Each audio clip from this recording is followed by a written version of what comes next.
হাকিম লুকমান তার ছেলেকে নসিহত করে ৬০০০ নসিহতের মধ্যে এই ৪টা হলো সার নির্যাস। ১ নাম্বার দিলেন চোখের হেফাজত। এখন বলতেছেন জিহ্বার হেফাজত করবা, জিহ্বার হেফাজত। এই জিহ্বার হেফাজতের ব্যাপারে আপনার আমার পয়গম্বর ওই কথাই বলেন, যার জবান এবং লজ্জাস্থানের জিম্মাদারি নিবে, আমার মায়ের উম্মত, কেউ যদি জবান এবং লজ্জাস্থানের, মুখের এবং লজ্জাস্থানের জিম্মাদারি নিবার পারো, আমি তোমার জিম্মাদারি নিব। তুমি যদি এই 2 অঙ্গকে গুনার কাছ থেকে বাঁচাইতে পারো, আমি তোমাকে জান্নাতে নেওয়ার জিম্মাদারি গ্রহণ করলাম। হাকিম লুকমান বলে, রে আমার কলিজার টুকরা সন্তান, মানুষের মজলিসে গেলে জিহ্বার হেফাজত করবা কেমনে জানোনি? 10-12 জন 5-7 জন এক জায়গায় বসা আছে, ওইখানে গিয়েই তুমি বক্তব্য শুরু করবা না।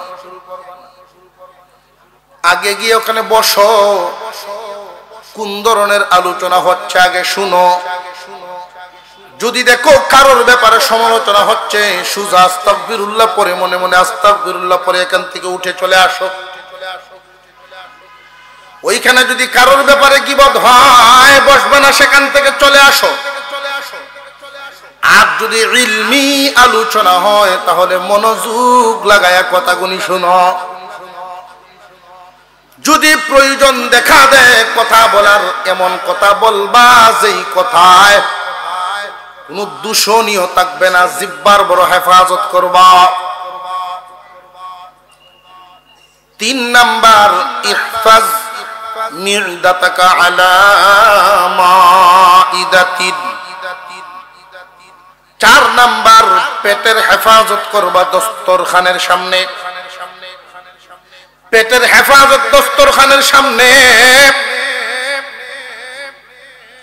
সুরত হলো সামনে খানা আসলেই খাওয়া শুরু করো না, তাহকিক করা।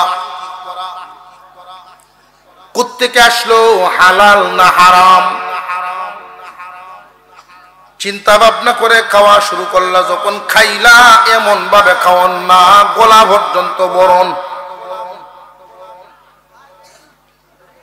বাবা হিসেবে সন্তানকে নসিহত করা 3 নাম্বার গেল। 4 নাম্বার, ইহফাজ কলবাকা ফিস সালাহ, নামাজে দিলের হেফাজত করো। প্রাসঙ্গিক কিছু কথা এসে গেল, এই জন্য বলে দিলাম। সন্তানকে তুই করে আর বলবেন না, তুমি করে বলবেন, মনে থাকবো ইনশাল্লাহ। যেমনি কইছেন বোঝা যায় আজকের থেকেই গিয়ে শুরু করবেন। যারা ডাকতে অভ্যাস করিয়ে তুই করিয়া, কালকে সকালে উঠে যদি তুমি হয়ে ডাক দেন, এই ভূত আপনার দিকে ছায়া চিন্তা করবো যে আব্বা মানে আমার চিন্তা আছে না, মনে হলো চিন্তা আছে না। ছোট বাচ্চা যারা আছে এদেরকে অভ্যাস করে, আর তারাটা আস্তে আস্তে পরিবর্তন হবে, মনে থাকবো। এই মহিলা মাদ্রাসাগুলোর দরকার আছে না নাই? আমি বলছিলাম উম্মতে মুহাম্মাদের জন্য নিয়ামত। আল্লাহ রসুলের একখানা হাদিস শোনায় ফেলি। আল্লাহর রসুল কি বলছেন এই ব্যাপারে? قال النبي صلى الله عليه وسلم ما تركت بعدي فتنة أضر من النساء। আমার পরে আমার উম্মতের জন্য নারী ফিতনার চাইতে বড় কোন ফিতনা রেখে আসি নাই।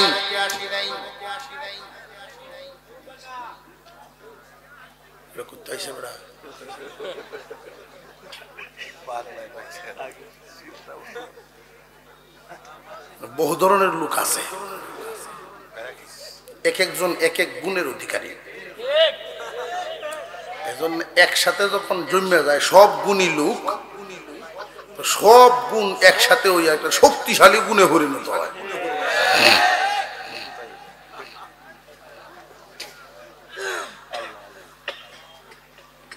আল্লাহর রাসূল বলেন আমার উম্মতের পুরুষদের জন্য নারী ফিতনার চাইতে বড় কোনো ফিতনা নাই।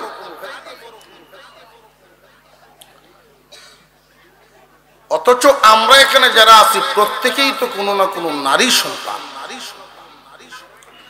এই দেশে যত আলেম উলামা আছে তারা কি নারীর সন্তান না? নবীগণ যারা দুনিয়াতে আসছিলেন তারাও তো কোনো না কোনো নারীর সন্তান। আল্লাহর রাসূল যে বললেন আমার উম্মতের জন্য নারীরা ফিতনা, কোন ধরনের নারীরা ফিতনা এটাও তো বুঝে যাওয়া যায়। মুহাদ্দিসিনে কেরাম বলেন তিন প্রকারের নারী উম্মতের জন্য ফিতনা, সব নারী না। এক নাম্বার বেপরদা নারী। এই বেপরদা নারী উম্মতের জন্য রহমত না গজব? একজন বেপরদা নারী যদি সুসজ্জিত হইয়া রাস্তায় বের হয় হাজার হাজার উম্মত গুনাহগার হইয়া যায়। বেপরদা নারী উম্মতের জন্য রহমত না গজব? ভাইয়ার আমরা বসেন, উঠা বসা করলে তোর সুবিধা। বেপরদা নারীরা, বেপরদা নারীদের অবস্থাটা খুব ভালো করে বুঝবেন। আপনার কোনো অসুবিধা হইতেছে? এই কথাগুলো কি প্রয়োজনীয় না?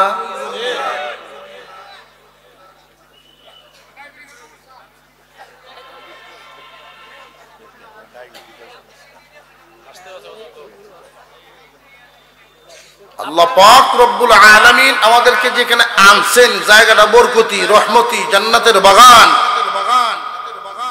ওই সমস্ত জায়গায় অংশগ্রহণ করার আগেই চিন্তা ভাবনা করা, রওনা দেওয়ার সময়ই নিয়তটা ঠিক করা। আমি তো ভাবছিলাম যে এই বিষয়টা শেষ করে তখন এই আয়াতের শেষ অংশটার মধ্যে যাব। বেপরদা নারী উম্মতের জন্য রহমত না গজব? বেপরদা নারী উম্মতের জন্য গজব। বদকার নারী এক নাম্বার নিশানা হইল সে বেপরদা। বেপরদা নারীরা বরের জন্য কখনো সাজে না, পরের জন্য সাজে।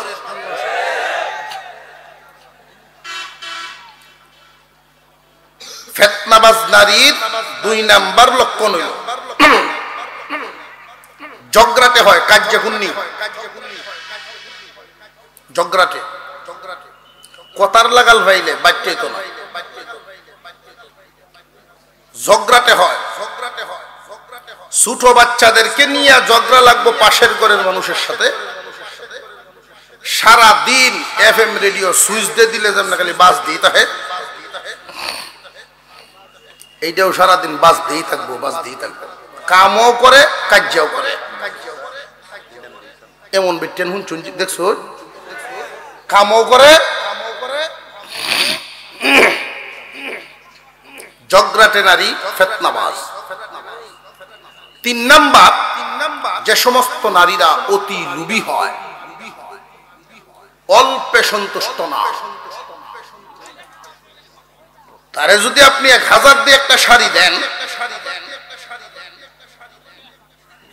তবু সে সন্তুষ্ট না, 2000-এর প্রস্তাব জানাইব। স্বামীর ইনকামকে এদিকে না তাকায় শুধু চাহিদাই পেশ করবে। কিতা দিছো আমারে, বড় অফার 16টা শাড়ি, আমারে যে বিয়ার সময় একটা দিছিল এই দিয়াই, আর মুরাদ নাই এই জাতের শব্দ দিয়ে বেটার মন করিয়ে আলবো খুন। আল্লাহর রাসূল বলেন ফিতনাবাজ নারী আমার উম্মতের জন্য গজব, আর একটা নেককার নারী উম্মতের জন্য রহমত। এই মহিলা মাদ্রাসাগুলোতে নেককার মহিলা তৈরি হয়।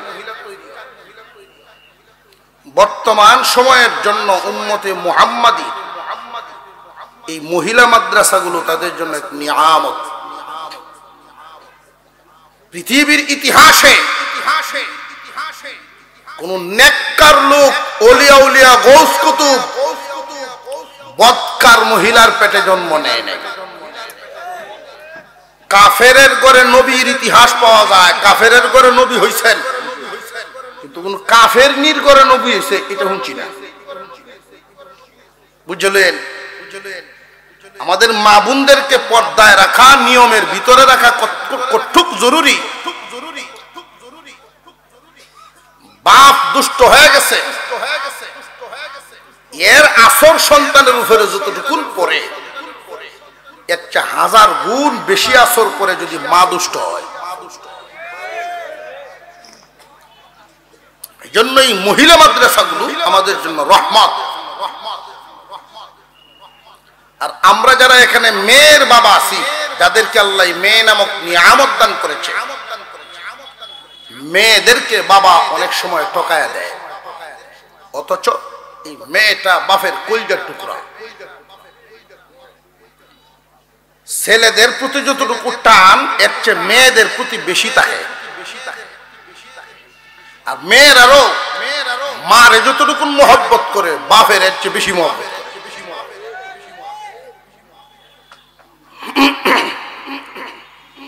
ছেলের নজর তাকে বাবার সম্পদে, আর মেয়েদের নজর তাকে বাপের চেহারায়। এজন্যই মেয়েদেরকে ঠকাবেন না, দ্বীনি শিক্ষাটা দিবেন আগে, দুনিয়াবি পড়াইবেন পরে। দ্বীনি শিক্ষাটা এতটুকুন জরুরি, মাদ্রাসায় পড়লে কি শিখবে? আখিরাত কামানোর কলা কৌশল। আর স্কুল কলেজ ভার্সিটিতে পড়লে কি শিখবে? দুনিয়া কামানোর কলা কৌশল। আমি সহজ কথায় যে বোঝানোর চেষ্টা করতেছি, মাদ্রাসায় পড়লে শিখা হয় আখিরাত কামানোর কলা কৌশল, আর স্কুল কলেজ ভার্সিটিতে পড়লে শিখা যায় দুনিয়া কামানোর কলা কৌশল। আপনি বাবা হিসাবে মেয়েটাকে যদি আখিরাত কামানোর কৌশল শিখায় দিতে পারেন, এই মেয়ে ইবাদত করে যত সওয়াব নিজে পাইব, আপনি শিখাইলেন যে বাবা ওই পরিমাণ পাইবে। পক্ষান্তরে দুনিয়া কামানোর কৌশল যে শিখাইলেন, এতে সে শুধু নিজে লাভবান, তাও চিরস্থায়ী না ক্ষণস্থায়ী? ক্ষণস্থায়ী। প্রত্যেক মুসলমানের উপরে নবীজি যে ইলম হাসিল করা ফরজ করেছেন, এটা না বুঝার কারণে অনেকেই কয় কি 5টা সন্তান হইলে 60 দেয় এক লাইনে, একটারে দেয় আরেক লাইনে। প্রত্যেক সন্তানকে প্রথমে মাদ্রাসায় পড়ানো, এরপরে দুনিয়া দেয়। ওইটা আমার উদ্দেশ্য না। এই মহিলা মাদ্রাসায় মেয়েদেরকে পড়াবো তো ইনশাল্লাহ। ইনশাল্লাহর আওয়াজ দুর্বল হয়েছে। আমি যেই আয়াত পড়েছিলাম, আয়াতের শেষাংশে চলে যাচ্ছি, ওইটার উপরে কয়েক মিনিট কথা বলে আমি বিদায় নিব।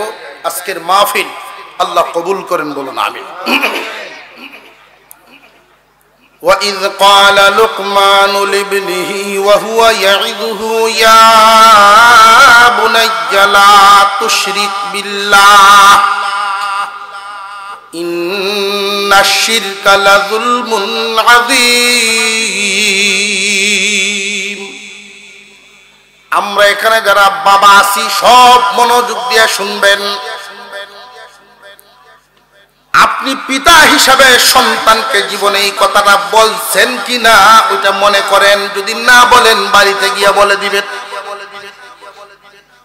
হাকিম লুকমান বলছিলেন, সন্তান আমার, ও আমার কলিজার টুকরা, আল্লাহর সাথে কাউকে শরীক করবা না। আল্লাহর সাথে কাউকে শরীক করবা না, এটা পিতা হিসাবে সন্তানকে চিনায়া দেওয়া। আল্লাহর সাথে শিরিক করা যাবে না। সন্তানকে বলার দরকার আছে না নাই? এখন এমন বাপও তো জগত আছে যে হুজুর শিরিকও করণ যাইতো না, এই কথা কইতাম কি তাহারে আনছি আমি মাজার, তো পুত্রে কইব কি ভাই, হ্যাঁ আনছি শাহজালালের তো আবু হয় না 18 বছর হয়েছে ওটা বিয়া হচ্ছে, আনছেই মাজার, তো এখন শিরিক করিস না এই কথা কইয়াম কেমনে? আমরার কি মনে হয় সন্তান দেওয়ার মালিক কি কোনো মাজার পতি না আল্লাহ? সন্তানকে নসিহত করবেন, শিরিক করা যাবে না। শিরিক এত মারাত্মক একটা জুলুম, আয়াতের শেষে বলা হয় সবচেয়ে বড় জুলুম হইল আল্লাহর সাথে শিরিক করা। হুজুর আকরাম সাল্লাল্লাহু আলাইহি ওয়াসাল্লাম যখন মেরাজে গিয়েছিলেন আল্লাহর কাছাকাছি, কত ধরনের আলোচনা হয়েছিল, শেষ কথাটা শুনে রাখবেন। আল্লাহর কাছ থেকে সুযোগ আনছেন উম্মতের মায়ায়, ও আল্লাহ আমার সকল উম্মতকে আপনি মাফ করে দিবেন। আল্লাহ পাক আশ্বাস দিয়েছেন। দোস্ত আমার জান, আমি বলে দিলাম আপনার যেই উম্মত শুধু শিরিক থেকে তার ঈমান বাঁচায় রাখতে পারবে, যদি শিরিক না করে বাকি সব গুনাহ আমি মাফ করব। সমস্ত গুনাহ আমি মাফ করব, কিন্তু শিরিক যেন না করে। পিতা হিসাবে সন্তানকে শিরিক মুক্ত থাকার আদেশ দিবেন, নসিহত করবেন, সাবধান যেই কাজটায় শিরিক হয় এমন কাজ করবা না। শিরিক দুই ধরনের, একটা বড় শিরিক, একটা ছোট শিরিক। বড় শিরিকটা আল্লাহর ক্ষমতায় অন্য কাউকে ক্ষমতাবান মনে করা, আর ছোট শিরিক লোক দেখানো ইবাদত। এইখানে যে আমরা আসলাম, মাহফিলে যে আসলাম, উদ্দেশ্য একটা আছে না নাই? কি উদ্দেশ্য? রাজীবপুরি দেখতে নাই? যদি এই উদ্দেশ্যে আইসা থাকেন যে আমি রাজীবপুরি দেখতাম আইছি, আল্লাহর হস্তে কই জানগে বাড়ি। আর যদি আল্লাহর হস্তে এসে থাকেন, রাজীবপুরি আইলো না আইলো বা কখন আইলো, এটা একটা ফ্যাশন শুরু হয়েছে। নিয়তের মধ্যে গন্ডগোল। কান খাড়া করেন, মনোযোগ দেন। ইবাদত 3 ভাগে বিভক্ত। কয় ভাগে? হয়তো শারীরিক, আর না হয় মালি, আর না হয় উভয়টা মিলে। হয়তো ইবাদত হবে শরীর দিয়া, না হয় হবে মাল দিয়া, আর না হয় দুটোটা দিয়া। খুব সাবধান, শরীর দ্বারা ইবাদতও শিরিক করা যাবে না, মালের ইবাদতও শিরিক করা যাবে না, দুটোটা মিলেও ইবাদতও শিরিক করা যাবে না। লোক দেখানো কিচ্ছু না, একমাত্র যা করব কার জন্য? ইয়্যাকা না'বুদু ওয়া ইয়্যাকা নাস্তাঈন। একমাত্র তোমারই ইবাদত করি এবং তোমার কাছেই সাহায্য কামনা করি। ইবাদত একমাত্র কার জন্য? জবান খুলে আওয়াজ দিয়ে এখন কার জন্য? যেই মানুষটা আল্লাহর সন্তুষ্টির জন্য মাহফিলে আসছেন, আল্লাহর সন্তুষ্টির জন্য, ঘর থেকে কদম বাড়ানোর সময়েই আল্লাহ রব্বুল আলামিন একজন ফেরেশতা ঘরের দরজায় পাঠাইছেন। আপনি যখন রওনা দিলেন ঘর থেকে মাহফিলে আসবেন, উদ্দেশ্য কি? যে আলেমদের নসিহত কোরআন হাদিস থেকে শুনবো। আমলের নিয়তে যখন রওনা দিলেন, একজন ফেরেশতা আপনার ঘরের দরজায় গেছে। পাঠাইছেন কে? আরো জোরে আওয়াজ, আরো জোরে কোন। আমি জানি না কার কার ঘরের সামনে আল্লাহ ফেরেশতা পাঠাইছেন, যারা নিয়ত সহি ফেরেশতাও পাইছেন। ফেরেশতার দায়িত্ব হলো আমার বান্দা যতটা কদম লাগায়া মাহফিল পর্যন্ত যাবে এই কদমগুলো গণনা করবে। প্রত্যেকটা কদমের বিনিময়ে 10টা করে নেকি দাও, 10টা গুনাহ মুছে দাও। যতক্ষণ পর্যন্ত আলেম উলামাদের এই মজলিসে বসে থাকবে, আলেম উলামাদের মজলিসে যতক্ষণ বসা থাকবে ততক্ষণ বৃষ্টির মতো রহমত নাজিল হইবে।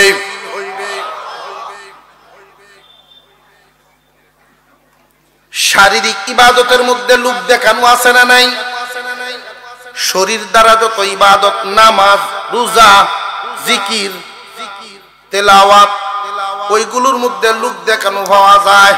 উদাহরণস্বরূপ ইলেকশন যখন আসে ইসলামের কথা বাসে,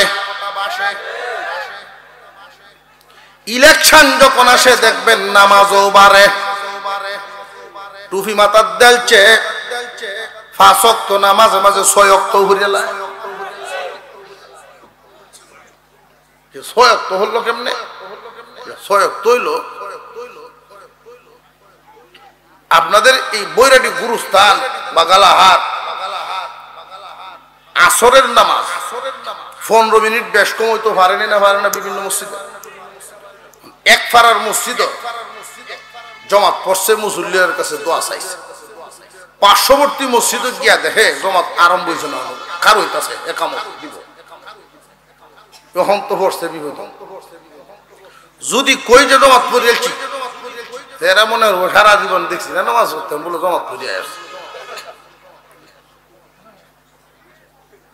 আর এখনো কারো এই কেমনে, তারা তারা ঠেলা ঢেলি করে আমরা বাইরে বুড়ের লেগে, তুই অত নামাজ চিন্তা করছ কে রে, বালা কামিত্ব কারো আবার। ইলেকশন আইলে নামাজ 6 ওয়াক্ত পরে, আসলে কি এটা আল্লাহর নামাজ না বুড়ের? শিরিক, নিয়তে গন্ডগোল। এটা কি? আল্লাহ বলেন, দোস্ত আপনার উম্মতকে আমি জান্নাত দিব, যত গুনাহ করুক আমি মাফ করব, যদি শিরিক মুক্ত থাকতে পারে। খুব আশ্চর্য লাগে আমার, আমরা হেসে হেসে শিরিক করি, হাসতে হাসতে শিরিক হয়ে যায়, খেয়ালেই নাই নিয়তটা এত দুর্বল বানায় ফেলি আমরা। আশ্চর্য লাগে মুসলমানের ইমানের হালত।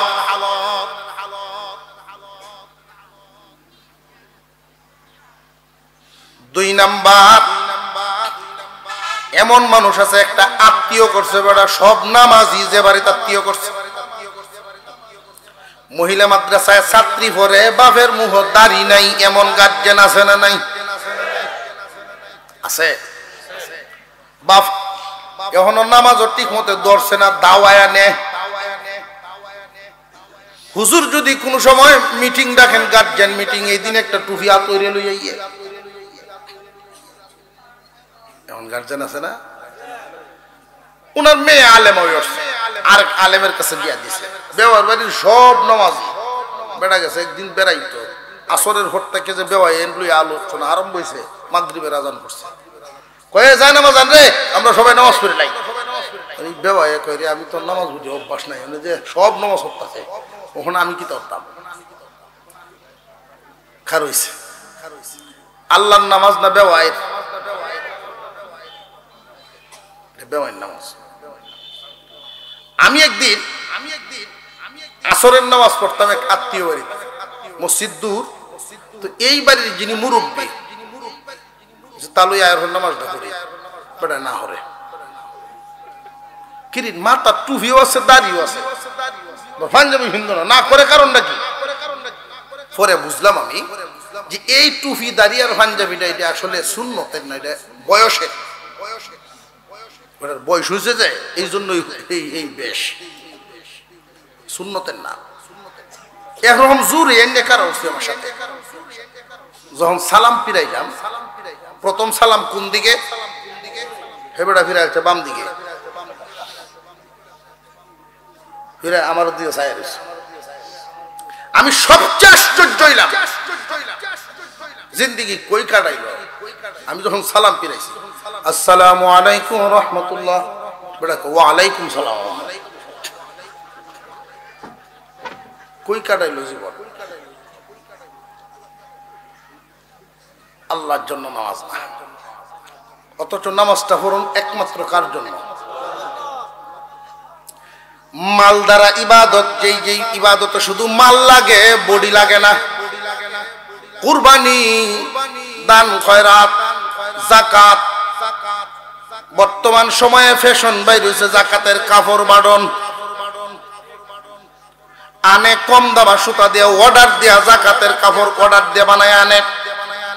রে মুসলমান, আল্লাহ পাক যদি তোমার উপরে দয়া করেন আর পয়সা দেন, তুমি যদি যাকাত দিবার পারো, কাপড় যদি দিতে হয়, তুমি যেই মানের কাপড়টা পরো, যত টাকার লুঙ্গিটা পরো, ওইটাই এই মানের দিয়ে একজন গরিবরে দেও। তুমি ধনী মানুষ, হয়তো 2 মাস পরে এই লুঙ্গি আর কিনতা না, কিন্তু যেই গরিবরে তুমি এই লুঙ্গিটা দিবা, বিশেষ বিশেষ দিনে ব্যবহার করব, বাকি সারা বছর তুললে তৈব। তোমার কাছে এটার দাম না থাকতে পারে, ভালো একটা দামি লুঙ্গির দাম একজন গরিব মানুষের অন্তরে অনেক বেশি। কিন্তু আজকালকার ধনীরা করে কি দেখবেন, নয়া নয়া ধনী গামছার মতো সুতা, কম সুতার কাপড় কিনে যাকাতের কাপড় বাঁধে। এই মানুষগুলোর ব্যাপারে আমি ভাবছি, চিন্তা করে একটা হিসাব মিলাইছি। আল্লাহর দয়া হইছে কোন আমলে, তার কোন আমলে আল্লাহর দয়া লাগছে, এই কারণে তারে আল্লাহ মাল দিছে। সে মালে ধনী হইছে, কিন্তু তার মনে এখনো গরিবই রয়ে গেছে। মালে ধনী, কিন্তু মনে এখনো গরিবই। নিয়ত ঠিক নাই, আল্লাহকে খুশি করা উদ্দেশ্য না। কয় হুজুর মানুষ বেশি, কয়জন রে ভয়াম, কেলা কইছে তোরে সকল মানুষে দিতে। যা দিবে ভালো দেও, যা দিবা তুমি ভালো দেও, কম মানুষেও। যাকাতের কাপড় বাঁধবো, মাইক মারতা তোমারে কে বলছে গো ভাই? এটা তো তুমি ইসলামের একটা ইবাদত করবা, আলেমদের পরামর্শ নেও। যাকাত হলো মালের ময়লা, সম্পদের ময়লা। তোমার মাল বেশি হইছে, এই মাল সাফ করার জন্য যাকাত আলাদা করতেছো, এটা তোমার জিম্মাদারি। গরিবের বাড়ি বাড়ি লইয়া যাইবা, মাইক মারিয়া গরিব জমা করবা না। যদি জমা করো তাহলে বুঝা গেল এবার মাইক মেরে কাপড় দেওয়া, আগামীতে হুস্টার বাঁধবা, লক্ষণ তোমার খারাপ। ঠিক না বেটি? 3 নাম্বার, শারীরিক এবং মালিক, এই দুইটা মিললে ইবাদত। হজ, হজ করলে উভয়টা লাগে, মালও লাগে, এইটাতেও লোক দেখানো আছে, শিরিক আছে। কইয়াল তো আমি একটু লক্ষ্য, অসুবিধা দেন না, এটা লক্ষণ রইল। হাজি সাহেব ডাকলে খুশি হয়, সাকা হয়। হাজি সাহেব না ডাকলে খুশি না। কেউ যদি জিগায় ভাই সাহেব কেমন আছো, আলহামদুলিল্লাহ, আমি যে হজ করছি তুমি মনে হয় শুনছো না। নারে তাকবীর, আলহামদুলিল্লাহ আলহামদুলিল্লাহ আলহামদুলিল্লাহ। আমি আপনাদের কাছে দোয়া চাই, আপনারা আমার জন্য দোয়া করবেন, আমিও আপনাদের জন্য দোয়া করি। আল্লাহ যেন সুস্থতার সাথে দ্বীনের সাথে লাগায় রাখেন, বলুন আমিন। আজকের মাহফিলকে কবুল করেন। ওয়া আখিরু দাওয়ানা আলহামদুলিল্লাহি রাব্বিল আলামিন। আসসালামু আলাইকুম ওয়া রাহমাতুল্লাহ।